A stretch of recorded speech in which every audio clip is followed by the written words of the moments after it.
the flavored beer project. Well, that's what I'm calling it. Well, whatever you want to call it. Blue Moon Cinnamon Horchata Ale Revisited. That's what it is, because I had this and now I'm revisiting it, and Elizabeth's never tried it. And you've never tried any of the Shock Top beers. I feel like I might have had one once, but I don't really remember. But you know you haven't had this since it just came out. Right. In the fall. Now it's good through February 9th, 2015, so it's got some life on it. A subtly sweet, refreshing ale with a taste of cinnamon and natural long grain rice. They use long grain rice in it to give it like a soft. Because horchata is some kind of like white, or it's some kind of like drink. Yeah, it's that like they have in Mexico. A rice drink. Yeah, I've had it. It's cinnamon odd. horchata. It's not bad. It's weird. You know, if you boil rice, it makes like that lumpy, kind of like that film in it. That's it's kind of like rice pudding. Yes. I'm trying to get the light in my face. I do like rice pudding. All right. I'm not having a problem getting the light in my face because it's these trees. It's all there. Okay. So anyway, it's going to taste really strange, I'm going to tell you. I made a little smoke or water vapor. Somebody said, why do you call it smoke? Well, I heard that guy J.J. Davin calling it smoke. It is technically vapor. It's not smoke. Smoke is when something burns. That's what he calls it. So I copied that. He's wrong. I'm going to use a single glass. Well, it's just a term, you know. Well, but it's vapor. I know it's not smoke. I don't call your nose your ear. That's fine. This is 5.5% alcohol. I don't know the international bitterness units, but it's not high. Got some bubbles. Very yellow. Very yellow. Yeah. It's glowing right now. The sun. I don't know what brand of long grain rice they use. Head. Now the horchata is not alcoholic. Okay, this is an alcoholic version of the horchata. And look how cloudy it got when I shook the bottom. You might be able to see that. My. Oh, that looks so pretty. See that cloud of sediment? You don't have that in yours because I didn't. Right. You got the pre-shake. Yes. Okay, now so it's dark white head and a gold appearance, right? Yes. They've got the Blue Moon 12-pack on sale at a local store right now for $12.99. It's not bad for a 12-pack of Blue Moon. Right. Ow. Just clean these glasses. I'm always dropping my glasses on the videos. All right. Luckily on grass usually, so it doesn't hurt them. Oh, it smells good. But it smells like some kind of flavored drink, right? It smells like rice pudding. Yeah. I can almost smell something. It smells like, you know how in rice pudding you have raisins in there? Like kind of cooked plump raisins? Yeah, but there's no fruit added. Just the cinnamon and that long grain rice. Maybe it's the cinnamon, because, I mean, when my mom makes rice pudding, she puts cinnamon in it. And other flavors. Maybe a little vanilla. They've got it on the website, like a rundown of it.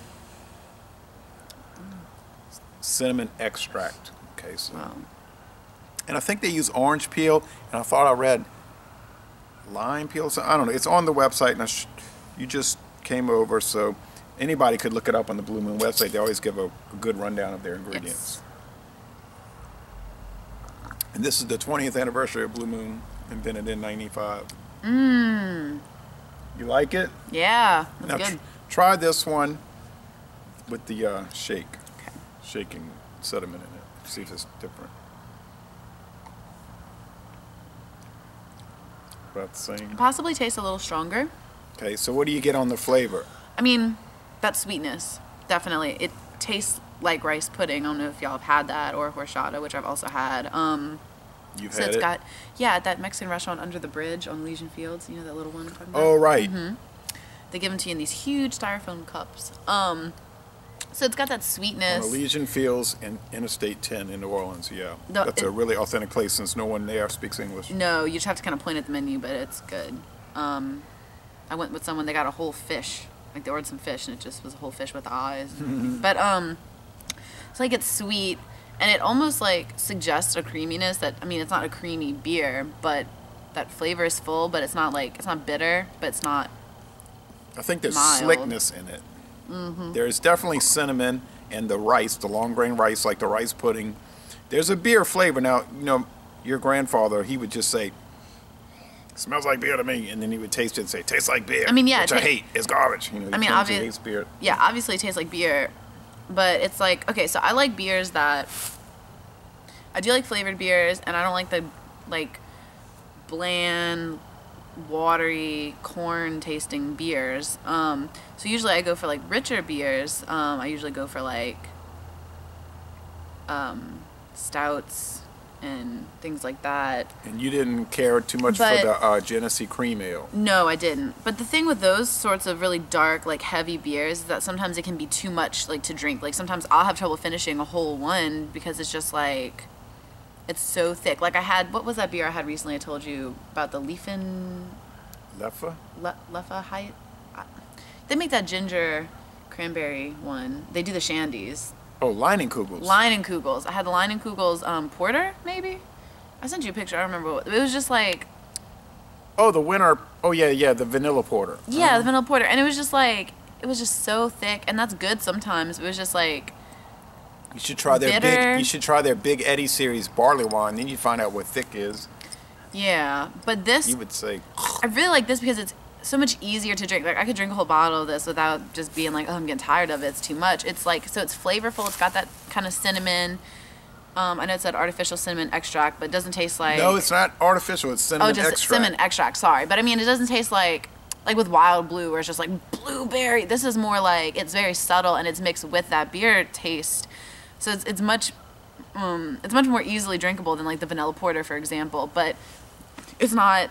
Yeah, and the Wild Blue uses some artificial flavor. And another thing about the Wild Blue is 8% alcohol. Right. So it's like a malt liquor. It's really strong. Right. You know, like syrupy. You could barely take but one. But I'm just saying, like, I struggle with light beers usually because it's like, I may not want something that's heavy, but light beers usually aren't as flavorful or they have that, like, corn chip flavor I'm not crazy about. But this is good because it's lighter.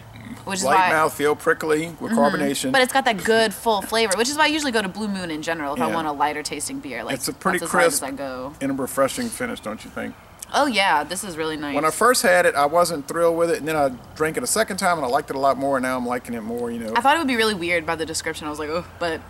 So how would you rate it? A+. A+. Wow, yes. That's pretty good. Yes. I'm a little sad now that I'm not drinking a whole one, and I'm having this little tiny tasting glass. There's a little paperiness underneath, I find. Maybe. I don't know. It might be that cinnamon. You ever have like a bite of something that has a lot of cinnamon and it's got this aftertaste that's kind of like... Maybe. Like what kind of strange aftertaste with cinnamon? I'll give it... For a flavored beer, yeah, it's probably in the A+. For beer overall, it's really hard to say because it's so different than regular old beers. So maybe an A-. Something. I also got to give it points for that. That it tried something new and it succeeded. Like that Blue Moon Company beer we tried with the grape or the Chardonnay grapes. Right. That's been around for a long time, but they changed the name to Golden Knot. It used to be called Chardonnay. The Golden Knot. So it's like, obviously that's really unique and different, but it did not succeed, in my opinion. This, they tried something new and it actually worked, which you have to applaud, you know. So, well, you know, it's growing on me. The cinnamon, yeah. So.